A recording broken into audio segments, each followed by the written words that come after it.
Hi, my name is Ellie and today I'll be discussing the search strategy I conducted in order to attain relevant research studies for the following child language clinical scenario. The mother of an 18-month-old girl being raised as a simultaneous bilingual child, her parents each speak a different language, asks you whether both she and her husband should continue speaking their home language to their daughter. She has had mixed advice. One person told her that hearing two languages at such a young age will be too confusing for the child, while another person has told her how beneficial it is for a child to grow up hearing more than one language. What will your advice be to this mother? From this scenario, I developed the following PICO elements. Population was young children, the intervention was bilingual exposure, and the comparison was monolingual exposure, with the outcome being the impact on language development. Following this, my next step was to form a relevant, specific, answerable clinical PICO question, which was, will simultaneous bilingual exposure compared to monolingual exposure impact on the language development of young children? I designed this question to ensure that my search for information relevant to my clinical scenario was targeted, efficient, and accurate. It was important to consider the range of search terms that may be used in the articles I was sourcing. Therefore, I used medical dictionaries, the La Trobe Library, and Google to source the various synonyms of my PICO elements. The next step I undertook was creating a PICO concept map with all possible search terms and search enhancers such as Boolean operators, truncations, and wildcards. For population, my search terms included young child, infant, child, toddler, or preschool child.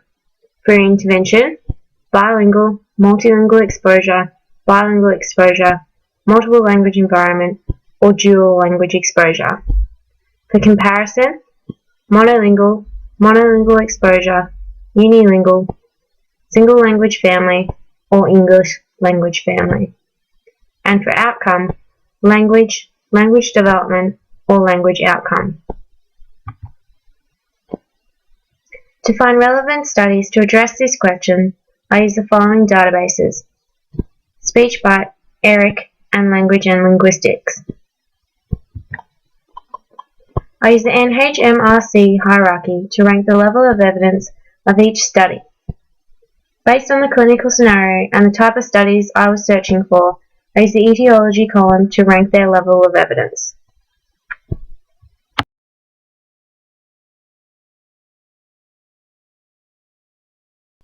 The first database search I conducted was using SpeechBite, which I accessed through the La Trobe Library. SpeechBite provides a catalogue of best interventions and treatment efficacy across the speech pathology practice.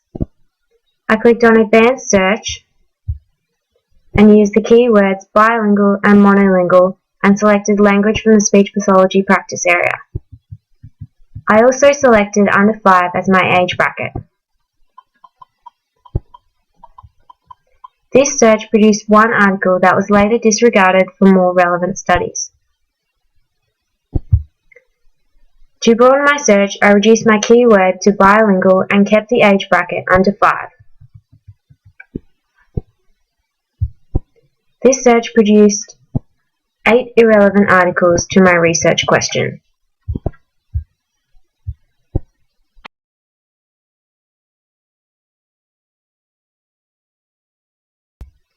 Following my lack of success in finding studies from SpeechBite, I decided to move on to the Language and Linguistics database, accessed from the La Trobe Library. I decided to keep my search terms broad at the beginning as I did not want to miss any relevant studies.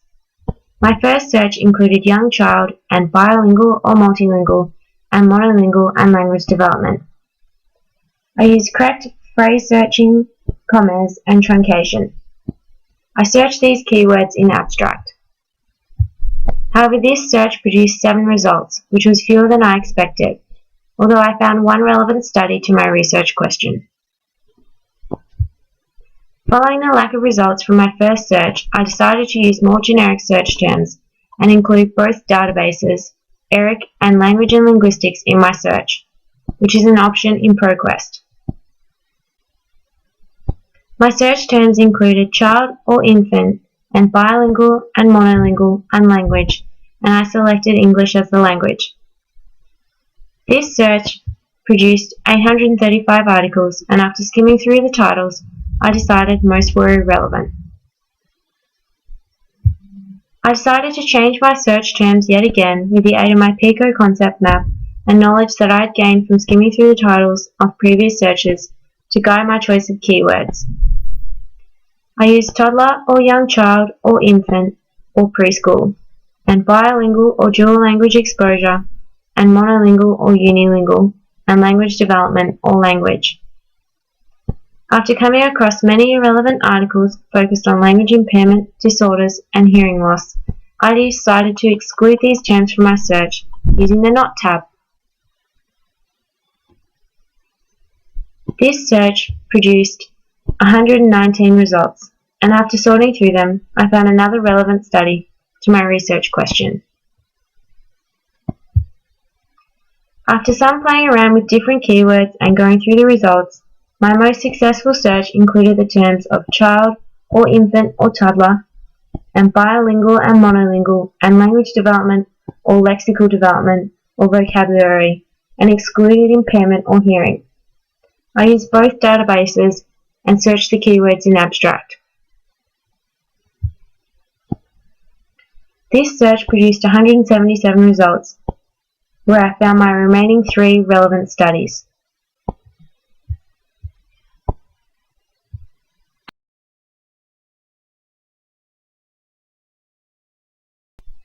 Throughout my search process, I used the NHMRC hierarchy to rank the level of evidence of the studies to help me determine whether they were relevant and applicable to my research question. The top 5 studies I found to be most relevant and highest ranked, and their main research question were as follows: dual language exposure and early bilingual development, where the main research question was, how does the language development in bilingual and monolingual children from ages 1 year and 10 months to 2 years and 6 months compare? This was a prospective cohort study, level 2. Lexical development in bilingual infants and toddlers, comparison in monolingual terms.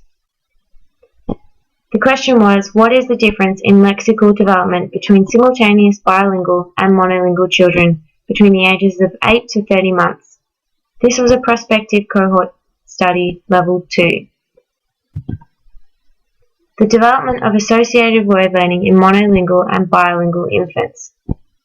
The main research question was, does early bilingual experience influence the development trajectory of associative word learning in infants? This was a cross-sectional study, level 4. The impact of bilingual language learning on whole word complexity and segmental accuracy among children aged 18 and 36 months, where the question was, does phonological acquisition in bilingual children differ from monolingual children at age 18 or at age 36 months? This was a cross-sectional study, level 4. Finally, expressive vocabulary of German-English bilingual toddlers, where the main research question was, are young children learning 2 languages simultaneously weaker language learners than their monolingual counterparts? This was a cross-sectional study, level 4. Thank you for watching this video.